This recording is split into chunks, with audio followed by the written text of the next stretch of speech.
You always have to us.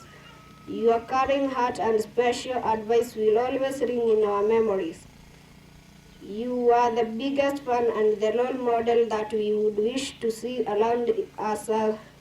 Through ups and downs, you have always been my side. Raising our 3 lovely sons was always our first priority. You are the best daddy to our children. You are always there for me as my best friend and lover. You loved me and cared for me always.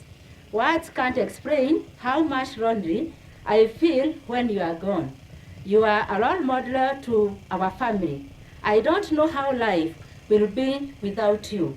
Maina hakuwa na hatia. Vita ya askari kupigana, sijui wanapigania nini upuzi. Hiyo sisi hatutaki kujua. Sisi tunataka haki ya Maina itendeke, tunataka familia iangaliliwe na hayo mambo yote iweze kufuatiliwa. And the work of our police officers is to protect the life and property of our people. But that's not what they did. Matiang'i and Mtoyambai, this year you must follow this issue with precision of surgical. And we want it to be done as soon as possible. Tutashirikiana, tusimame na familia kwa sababu tunajua Mwenyezi Mungu anafanya kwa mapenzi yake.